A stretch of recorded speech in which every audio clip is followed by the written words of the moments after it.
Selamat siang pemirsa Rumpi Blusukan. No secret. Kali ini Kak Ros akan mengajak pemirsa semua untuk Rumpi Blusukan di Jakarta. Hai pemirsa, saya Kak Ros. Hari ini saya mengajak Anda untuk berbincang-bincang di Rumpi Blusukan. No secret. Muah. Seperti biasa, di sini kita akan ngajak ngobrol-ngobrol sambil makan-makan, sambil menikmati pemandangan sama siapa coba? Itu dia, sudah ada bintang tamunya. Assalamualaikum. Waalaikumsalam Ibu cantik. Masya Allah. Nah, hari ini kita mau ngobrol-ngobrol ngerumpinya sambil jalan-jalan dan makan-makan. Iya Yuk. dong. Dia lagi ada berita apa? Inara Rusli, perempuan kelahiran 1993 yang merupakan mantan personil girl band Beksa ini pernah menikah dengan Virgon selama 9 tahun dan dikaruniai 3 anak namun bercerai pada November 2023 karena adanya dugaan perselingkuhan yang dilakukan oleh Virgon. Setelah bercerai, Virgon terjerat kasus narkoba jenis sabu pada 20 Juni lalu dan telah bebas usai menjalani masa rehabilitasi selama 3 bulan. Sedangkan Inara memutuskan membangun bisnis dan kembali berkarir di dunia entertainment, salah satunya dengan berakting setelah 7 tahun vakum. Perempuan yang kerap memposting momen saat pilates ini 3 Agustus kemarin mulai membuat podcast dan mengajak anaknya Starla untuk berbincang. Dalam podcast tersebut, Starla mengaku menjadikan Inara sebagai role model hingga ingin membahagiakannya. Seperti apa tanggapan Inara yang dilarang anaknya untuk memiliki pendamping baru? Dan bagaimana persiapan Inara yang kembali terjun ke dunia akting? Saksikan kisah selengkapnya hanya di Rumpi No Secret.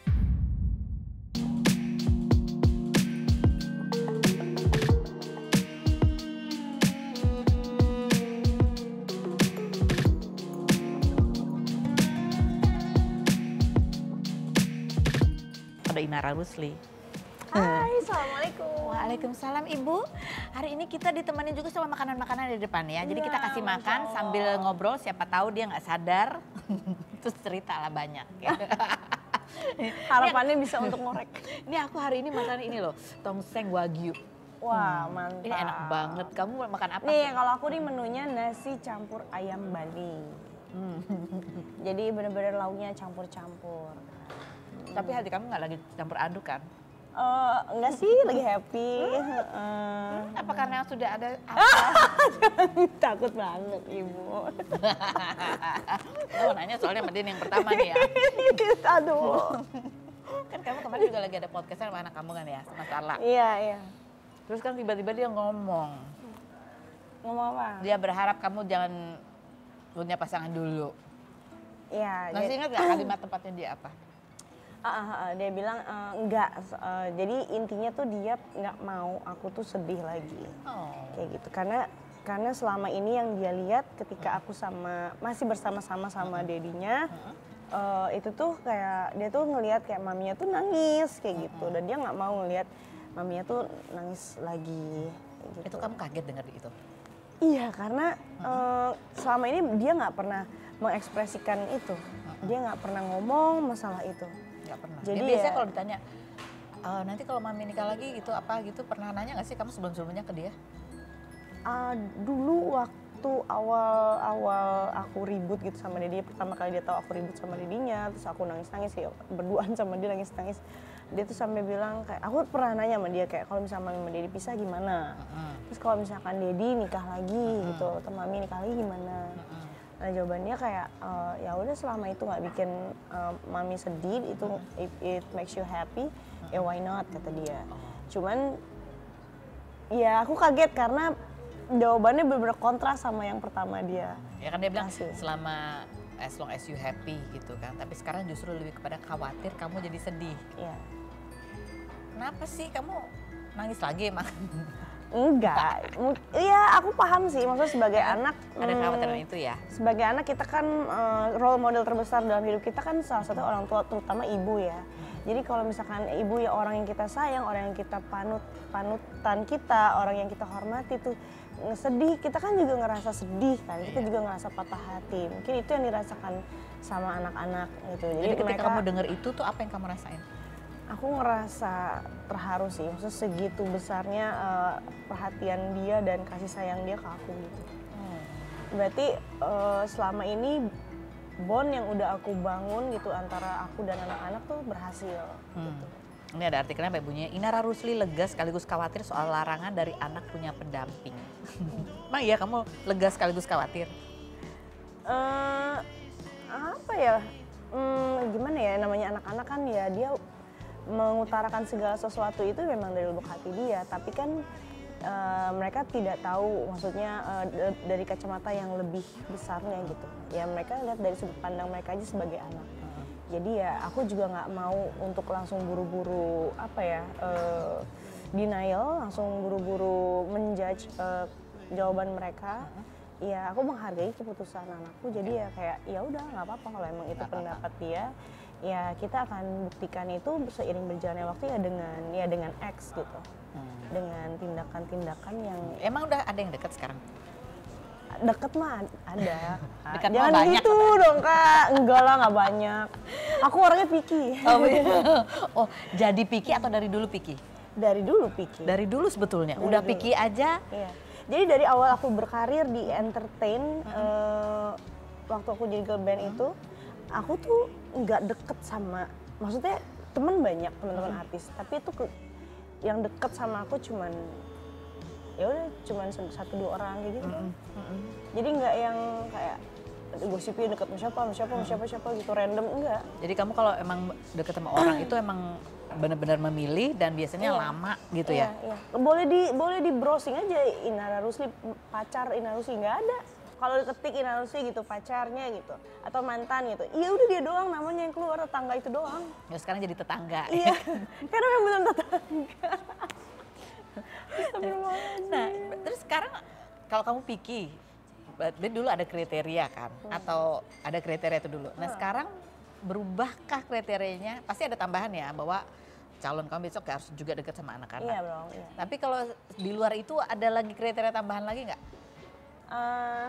Apa ya sebenarnya kurang lebihnya masih sama sih, sama kayak dulu. Apa itu? Aku dari dulu tuh selalu appreciate banget dan kagum banget sama orang yang memang bisa fokus gitu sama dia punya hobi, dia punya pekerjaan, terus passion ya, dia punya terhadap apa yang passion, dikerjakan. iya Terus gitu, apa lagi? dan dia persistence juga. Jadi selalu ya itu jadi salah satu Daya tarik. Terus apa daya lagi? tarik. Dua lagi. Ya bisa dekatlah sama anak-anak. Oh ya selain itu, kalau itu mah harus kan. Yang jelas ya dia tuh harus bisa vokal. Vokal tuh maksudnya adalah Oh kirain harus jadi penyanyi juga. enggak, dia harus vokal. Maksudnya dia harus bisa mengutarakan Apa yang dia mau. apa yang dia mau, apa harapan dia gitu. Jadi harus bisa ngobrol. Oh, jadi jangan mendem, jangan silent treatment gitu ya. Iya, Kalau ada iya. apa-apa ngomong. Iya. Satu lagi apa?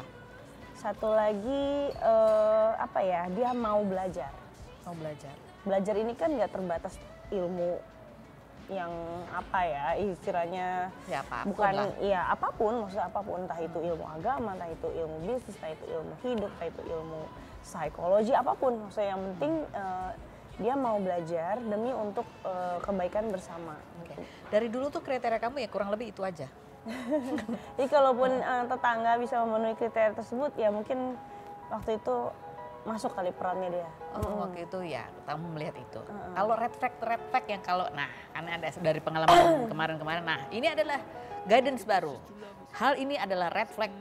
Langsung kamu jauhin begitu kamu nemu tanda-tanda seperti ini. Ada nggak? Ada. Apa itu? Satu. Kontekan sama mantan. Oh itu. Langsung red flag ya. Oke. Bukan red flag, itu spanduk merah. Kontekan sama mantan. Spanduk kampanye. Apapun alasannya, aku hanya bersahabat apalah enggak ya. Mantan adalah mantan. Red flag. Oke, dua apa lagi? Kedua adalah silent treatment. Kalau suka silent treatment itu red flag ya. Kalau misalkan kita dalam itu tuh selalu pasti ada masalah. Jadi kalau misalkan dia tipikal yang kayak ya ada beberapa orang yang lebih cenderung untuk memilih kayak aku diam dulu ya, maksudnya aku itu beda lah ya. kasih aku waktu untuk merenung dulu, kasih aku waktu untuk berpikir dulu. Itu kan beda ya, maksudnya ada omongan, ada obrolan yang dia sampaikan dulu sebelum akhirnya dia memilih untuk merenung. Tapi yang kayak ngerti gak sih kayak tiba-tiba hilang ting, terus diem. dia diam tuh kayak ini orang kenapa ya, kita tuh kayak clueless gitu. Jadi kita tuh dibikin bertanya-tanya salah kita apa kayak gitu, terus kita tuh berasa kayak hidup tuh walking on eggshell gitu, jadi kayak kaca yang tipis, hati-hati, banget, kayak takut menyakiti kita takut perasaannya. banget, iya kayak. Nah itu tuh menurut aku red flag sih. Red flag. Jadi kita nggak bisa apa ya, nggak bisa open sama dia, nggak bisa ngerasa menjadi diri sendiri, berhati-hati banget untuk bisa menjadi orang yang dia suka, kayak itu menurut aku red flag sih. Jadi orang yang dia suka, ya. Iya. Ya silent treatmentnya tuh kayak seperti hukuman gitu ya, kayak oh kamu tidak sesuai dengan gitu, Iya. tanpa dia ngomong apa yang dia mau, apa yang dia nggak suka. Yang ketiga ini adalah orang yang nggak mau belajar, nggak mau denger, nggak mau belajar. Iya. Intinya nggak mau belajar. Keras kepala gitu ya. Keras kepala, iya. Kenapa aku istilahnya nggak mau belajar? Karena kita mendengar orang lain, kita mendengar pendapat orang, itu kan juga sama proses belajar, bukan? Maksudnya ilmu itu kan bisa diakses dari manapun, bahkan dari seorang anak sekalipun gitu. Kalau memang anak ini bicara yang benar, kenapa nggak kita coba untuk mendengarkan gitu. Yang berikutnya nih, jawaban dari Starla juga. Aduh, ini aku baca dengarnya juga tersentuh gitu ya. Ketika kamu tanya role modelnya Starla siapa, terus dia jawab adalah kamu. Gitu. Terus jawabannya dong, I wanna be your helper in the future. I wanna help you in your job in your future because you work really hard. You work really hard, you know. Terus yang dibilang kebahagiaan versi dia adalah maybe make it money, tapi dia ingin mencari uang supaya uangnya itu bisa untuk dia kasih ke ini. Aku terharu sekaligus amazed sih sama jawaban dia, sama how thoughtful dia gitu, sudah bijaksananya dia.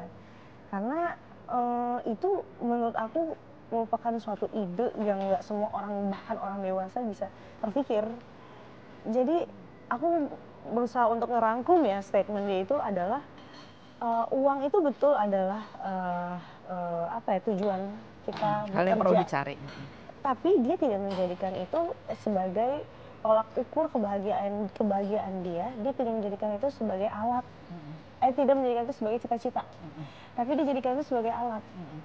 Dan dia pakai alat ini untuk mencapai ya kebahagiaan sesuai dengan pandangannya dia, yaitu ya membahagiakan orang tuanya, membahagiakan aku. Supaya ibunya nggak terlalu capek kerja. Iya, supaya ibu nggak terlalu capek kerja. Maksudnya ini luar biasa sih. Ini benar-benar brilliant sih, kayak Masya Allah, kayak orang dewasa ini kan nggak kepikiran kesana gitu. Kamu dengerinnya gimana? Aku kayak Masya Allah, anak ini denger dari mana? Kayak, luar biasa sih. Kamu sering, kan kamu bilang kan kamu pernah juga ada momen-momen kamu deep talk sama Starla gitu. Masih juga dilakukan? Masih. Jadi ketika aku lagi sempet gitu untuk ngobrol sama dia, pasti aku sempetin dalam satu hari itu, pasti aku harus sempetin, entah itu menjelang dia tidur kah atau dia baru bangun kah, itu pasti aku akan selalu ajak dia ngobrol, karena aku pengen tahu kan dia bagaimana dia melewati hari-hari dia, bagaimana dia mendapatkan pertemanan yang baru, bagaimana teman-teman dia kayak gitu kan, bagaimana perasaan dia, itu kan kita harus mengafirmasi dan mengkonfirmasi. Di secapek apapun kamu kerja nih, kan kerjanya banyak nih ya, kegiatannya banyak, pulang itu pasti kamu sempetin waktu untuk Iya, itu. karena memang ya kerjaan, nama besar, nama gitu ya, pekerjaan, nama, uang, dan lain-lain dan sebagainya, itu menurut aku cuma alat. Ya tujuan aku ya mereka, gitu. Ya selain keriduan Allah ya mereka. Kenapa? Ya karena mereka kan amanah dari Allah, secara nggak langsung ya itu tujuan aku. Itu bukan yang utama, uang kerja apa segala itu bukan yang utama. Yang utama adalah gimana anak-anak ini. Iya. Oke, baiklah. Kalau kamu tanya kan, Starla bilang dia salah satu yang diharapkan dia bisa membahagiakan maminya kan. Jadi kamu kalau level 1 sampai 10 seberapa bahagiakah kamu saat ini? Kayaknya nggak bisa diukur pakai 1 sampai 10. pakai angka ya. Ya udah, tulis aja. Bingung Emang kalau nggak bisa pakai digambar. indikator angka tuh bingung. Kenapa bingung sih? 10 udah. Karena kebahagiaan itu kan kayak unlimited gitu. Oke. 1 itu sedih banget, lagi depresi lah, masih belum lihat cahaya ya. 5 itu adalah harapan sedikit, tapi masih tetap dominannya adalah sedih. 7, 8 sampai 10 itu udah kayak udahlah, aku sudah fokus pada hal yang aku syukuri. Apa ya? nggak mau angka 10 juga sih, aku 8 aja kali ya. 8 ya. Jadi kayak karena apa sih, kenapa pilih 8 gitu. Padahal aku ngerasa kayak memang aku udah bahagia gitu, udah bener-bener happy gitu. Karena nggak tahu, kayak aku ngerasa ya sesuatu yang berlebihan itu nggak baik. Dan kamu sudah ngerasa tenang? Iya. Udah jauh lebih tenang ya? Iya.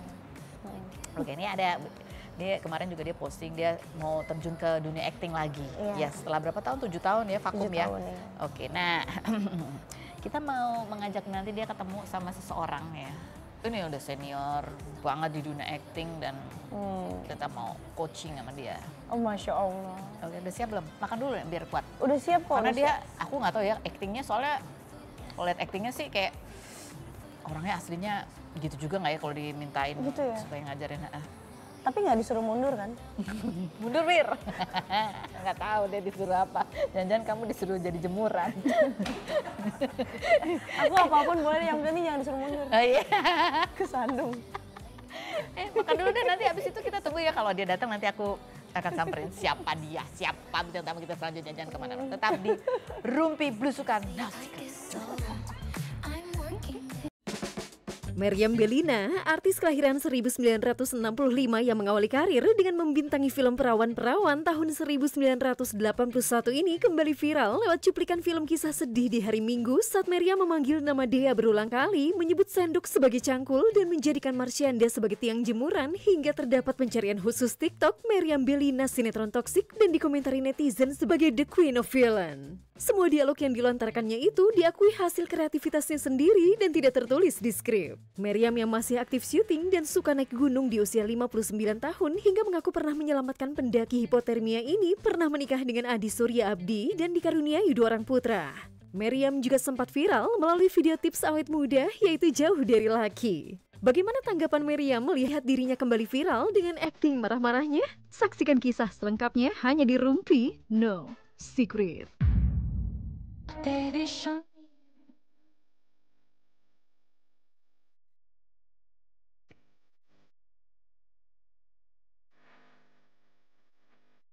Oke, nah sebelum kita bisa belajar acting dan bisa belajar yang namanya merkor, harus makan dulu yang kenyang ya kan? Ya kalau kayak begini sih kita nggak bisa marah-marah, kekenyangan Iya, nih. kalau kekenyangan tuh nggak bisa marah-marah. Kita malah tidur, Mbak. Oh iya. Oh berarti kan kalau Mbak Mer kan gitu biasanya, supaya tone down ya, supaya tone nggak tenang, down. makan dulu. Makan sate kambing dulu. Kalau emosi. Nggak lama kan cing. Mbak Mer tahu nggak sih Mbak Mer itu ya sering kali viral kan, tapi sekarang ini ada istilah yang namanya merkor ya, terutama ada adegan dari kata apa toksikor ya. You kidding? Iya. You kidding? Bercanda kan? Enggak. Beneran ini? Beneran? Iya kan? Aku pikir tuh miracle tuh ya workout to the core gitu bukan? Bukan core ini, bukan core ini. Oh, bukan core ini. Bukan, tapi core lebih kepada hardcore, tahu hardcore? Yes, tahu hardcore. Nah, ini Yes. Aku termasuk itu ya? Oh my God. iyalah, ini salah satu aktingnya ya, di mana semua hal harus disebut sebagai cangkul. Apa itu? Kesalahan. Cangkul! Ketawa aja lagi. Kamu gak boleh ketawa, kan kita lagi yang disiksa ini. Coba kamu sekarang. Taruh. Ini apa?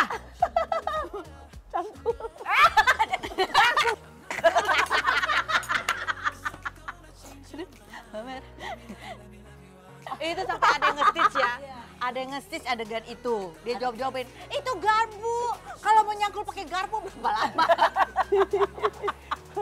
Ya itu kan dalam bentuk penyiksaannya begitu, harus nyangkul pakai ini Ya, gitu tapi loh. yang amazing adalah katanya bahwa itu tidak ada di skrip. Jadi itu adalah Ada. Oh, jadi itu inisiatif aja gitu? Iya, jadi sinetron itu skripnya cuma ada sampai 8 episode. Nah setelah itu Marsyanda itu kena DBD waktu itu, jadi dia nggak bisa syuting. Jadi otomatis di take over sama Tante Usman, yaitu peran aku. Ya udah gitu, lama-lama jadi nggak ada skenario nya. Jadi kita cuma bikin 1 ini, 2 ini, Pokoknya 3 adegan ini, aja. adegan. Udah gitu misalnya kalau mau take waktu itu sutradaranya namanya Anda kan. Anda perlu berapa menit? Elah. Durasi perlu berapa menit? Ya udah, just go. Oke, ya udah. Wah, merdeka banget. Dan itu berarti nggak ada retake dong. Kalau retake kan langsung ganti. Retake ya mesti ganti lagi, rubah lagi. Soalnya mana itu kan full improvisasi Iya, ya, mana iya, bisa iya, kita iya, ingat. nggak inget pasti. Tunggu. Marsanda DBD apa karena dijemur atau disuruh jadi jemuran? Astaga. Ada juga loh. Tapi nggak disuruh jadi cangkul kan? Ada lagi tuh adegan tau nggak yang dia makan, udah nggak usah makan lama-lama, udah diglek aja. Diglek aja nggak tuh. Ini videonya ya, Inara kamu perlu lihat ini. Masih gede ini.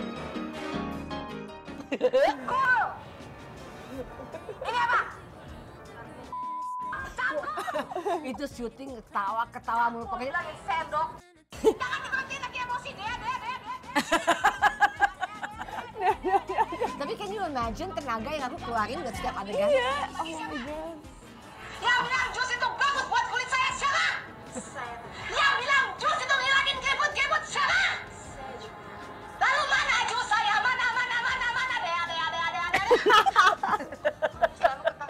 Sumpah ya. Apa setiap kali mau take juga pokoknya dilarang ada yang ketawa ya. Oh. Please jangan ada yang ketawa. Kalau kan retake melulu kan. Capek kan marah-marah ya. Iya capek lah. Itu dia to the core kan. Kita ketawanya juga kan nggak ketawa dari tenggorokan, pakai diafragma gitu. Iya kan? Betul. Capek bayangin aja. Ya aku suka tuh ya dari Mami Mel itu adalah dia punya peran tuh antagonis, tapi tuh ada lucu-lucunya, ada kocak-kocak. Nah aku bikinnya di judul itu, aku bilang ini orang jahat, tapi aku nggak mau nanti gue jalan kan diludahin kan nggak lucu ya. Aku jalan ke mall atau apa, diludahin itu kan, karena saking keselnya. Kita ketawa pakai dia sama ya. Jadi aku pikir ini aku bikin lucu aja. Jadi jahat tapi ngangenin kan. Iya, gitu. iya. Jadi kalau nggak ada aku di satu episode, aku akan tanya mana Tante Usman. Gitu Iya, kan. iya. Jadi bener. mereka semua pada kangen dimarahin ya. Iya. Kangen dimerkorin. Dan satu hal lagi, walaupun kita secantik apapun, kalau jahat tetap akan kelihatan jelek gitu. Nggak akan bisa ditutupin dengan makeup yang bagus atau apa tuh. Tetap Jadi? akan kelihatan jelek. Iya, jadi dianggapnya jelek. kebusukan tetap aja kelihatan gitu. Jadi aku bikin kayak begitu. Kan nggak cantik-cantik Iya, gitu. iya, iya. Aku aja ngeliat malu sebenarnya. Itu malah ada wig yang kayak itu tadi. Poninya Iya, oh kamu nggak lihat adegan tidurnya dong? Kenapa? Tidurnya aku sebelah-belah kayak begini, dan itu Penny, maaf ya. Itu. Ya Allah, asli aku tuh ngomongnya kayak begitu. Ya Allah. Inara. Meriam Bellina ini di tahun 90-an itu adalah seorang artis yang seksi, dia kalau muncul tuh dengan sekarang bukan Mel. lagi. Ya tapi kenapa adegannya jadi begitu? Karena itu orang jahat akan terlihat aslinya gitu. Itu yang sebenarnya aku ingin sampaikan di situ ya. Kejahatan tuh nggak bisa ditutupin dengan makeup yang bagus, dengan muka yang cantik, dengan baju-baju yang mahal, atau apa tetap akan kelihatan. Begitu tidur kan kita kepolosan yang keluar ya gitu. Coba kita rame-rame. Tapi itu berarti aslinya ya. Aslinya kamu tuh begitu emang agak kocak gitu sebetulnya. Ya iyalah, life is a comedy lah. Ya kan, bener kan? Iya ya. Iya, iya. Kita kan hanya bisa menertawakan diri kita sendiri. Setelah Soalnya melewati kalau ketawain tragedi. orang lain kan dosa ya. Iya, iya benar. Setelah melewati tragedi, ya udahlah waktunya komedi gitu Ya. ya. Tragedi kita komediin juga. Nah. Oke, komentar netizen. Ada yang bilang gini, Bener. Cruellanya Indonesia. Iya benar Cruella. Iya sih sebenarnya. Iya benar. Padahal itu sinetron Apalagi aku di rumah ada Dalmatian, jadi pas lah. cocok ya. Aku ada 2 Dalmatian, namanya Spice sama Lilo. Terlalu menghayati peran ya, Bu. Menghayati peran gitu. Aduh. Padahal judul sinetronnya waktu itu adalah Kisah Sedih di Hari Minggu. Iya. Tiap hari kayaknya. Gak sedih sih. Ini ada yang komen lagi. Genre, psychological thriller. Cangkul. Psychological thriller.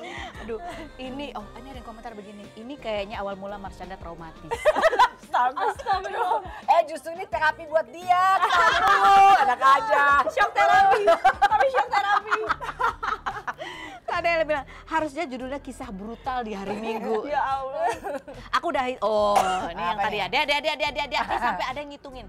Aku udah hitung, dia manggil dia itu 17 kali. Aku juga nggak tahu loh, masa iya? Iya ya? Nah, sekarang kita hitung sekarang. Dalam 30 detik Mbak Mer sanggup ngomong dia dengan core ya. Dengan core ya. Ujian. Boleh mungkin disambung habis dia ngomel dikit sudah dia lagi kan. Ya, mulai 30 detik. 2 sekarang.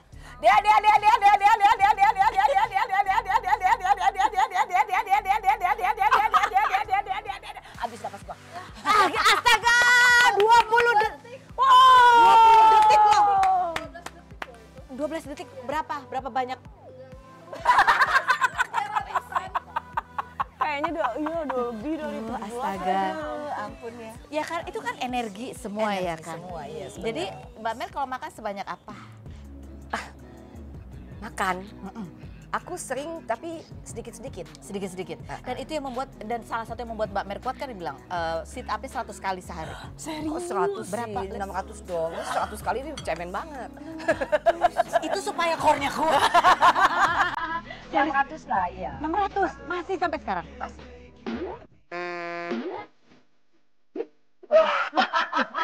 Mau diperagain juga, yuk. Lebih serem. Udah gitu yang sit up yang laying down terus kakinya yang setengah gitu, jadi yang cuma setengah-setengah. Iya, itu benar core ya. Iya, jadi kena semua.